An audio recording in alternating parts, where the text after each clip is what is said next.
My husband, Nick, was married to his first wife, Vanessa, for 5 years, and they had 2 amazing kids, Luke and Lila. Sadly, Vanessa died in an accident 11 years ago when the kids were very young. I started dating Nick 8 years ago, and we started off very slowly for obvious reasons. Nick has always been a little more distant than anyone I'd ever been with. But he and the kids lost Vanessa so young that I understood it. After 3 years of dating, Nick asked me to marry him and I moved in.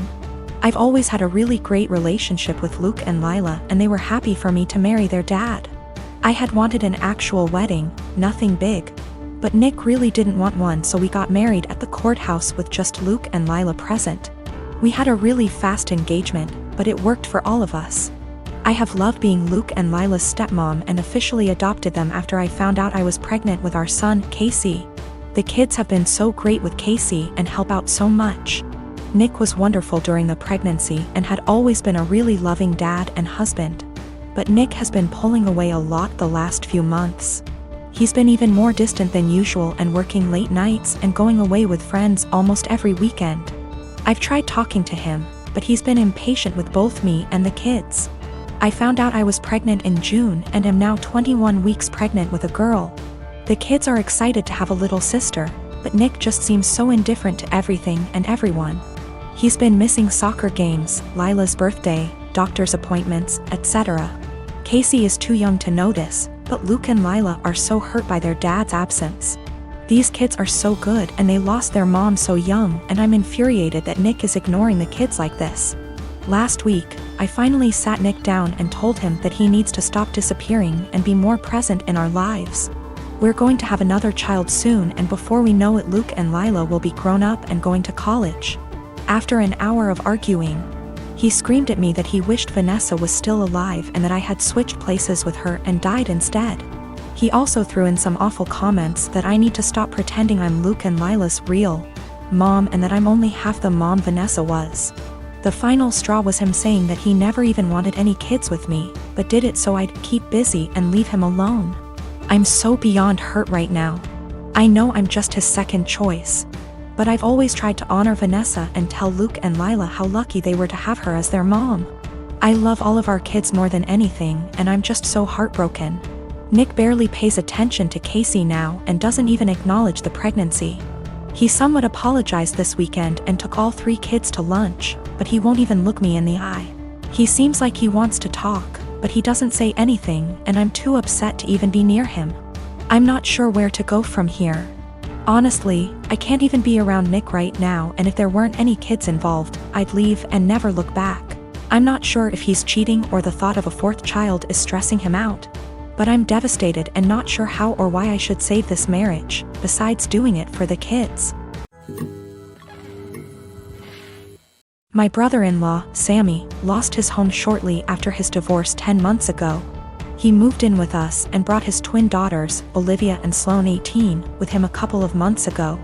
His sister, my wife, and I have one daughter, Zoe 16, and she and her cousins aren't close but get along fine. Olivia and Sloane have no respect for Zoe's privacy, none. They used to walk into her room and take everything they get their hands on. Makeup, phone accessories, clothes, school laptop, etc. Zoe complained a lot, and I've already asked the girls to respect Zoe's privacy and stop taking things. My wife and Sammy saw no issue with this. After all, they're girls and this typical teenage girl's behavior. I completely disagreed. Last straw was when Zoe bought a $60 M.A.C makeup kit that looks like a paint set that she saved up for over a month, and one of the girls, Sloane, took it without permission and ruined it by mixing shades together while using it. Don't know much about makeup, but that's what Zoe said when she found the kit on her bed, and was crying.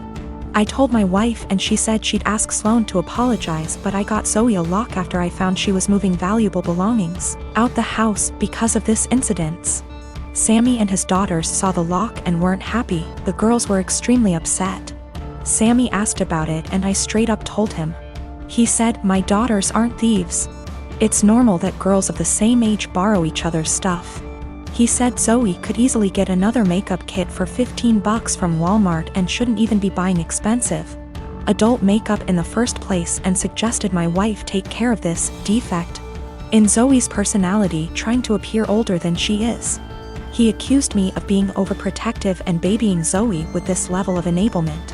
I told him this between me and my wife, but she shamed me for putting a lock on Zoe's door for her cousins to see and preventing them from spending time with her, saying I was supposed to treat them like daughters. Then demanded I remove it, but I said this lock does not get removed till her brother and his daughters are out of our house. She got mad I was implying we kick them out and said her family'll hate me for this.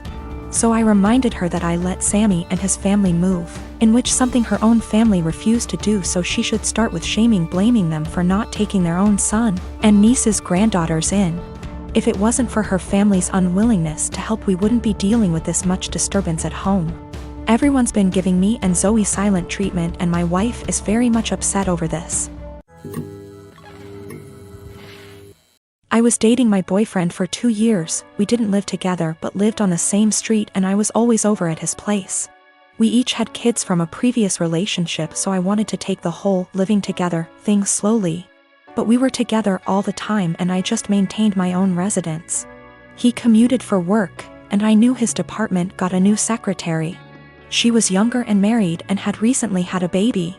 I knew they were work buddies, and I even bought a birthday gift for him to give to her. After about a year, she moved to another state.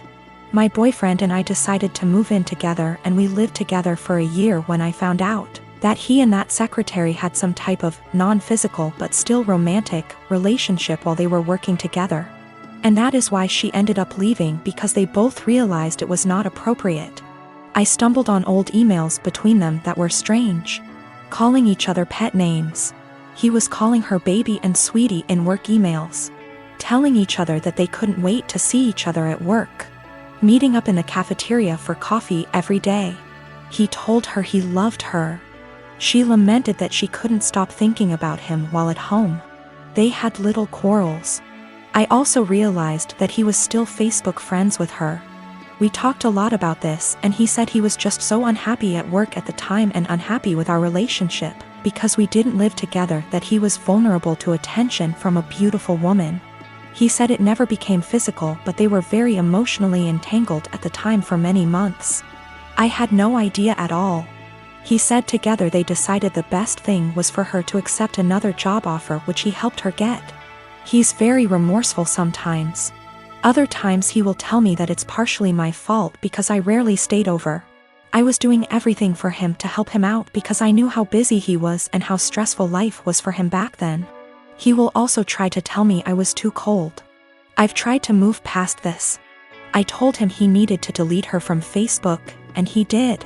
It's been over a year since I found out, but I still feel so much hurt and anger if I think about it, or if something triggers me. Even something as stupid as a movie where the man is hooking up with his secretary. It's been over a year of anger, fighting, hurt and drama. The man I thought I was with is not the guy who would speak to his married secretary like that. Should I just give up? I'm tired of feeling this way. I was born when my parents were both 19, and my only other brother, let's call him Josh, was born when they were 42. They divorced shortly after Josh was introduced to the world. He was 4 months old at the time, and they both wanted nothing to do with the child. At the time, I was 23 and I was living alone with my then girlfriend who was 21, now my wife. And I'd done my best to convince at least one of them to take care of young Josh for his sake and the family's sake. But they refused adamantly and said that I should be taking custody of him instead. So I became legal guardian of my brother, and he's been living with us for the past 12 years, and things have been going really smooth for us. Josh, now almost 13, has been calling me Dad and my wife Mum and our 2 children for 9 years. His siblings, and he has absolutely no idea about his real parents, and to be honest, I let all of that slide. He has no idea that I'm really his blood brother and not his father, and I'm starting to feel guilty and a little weird.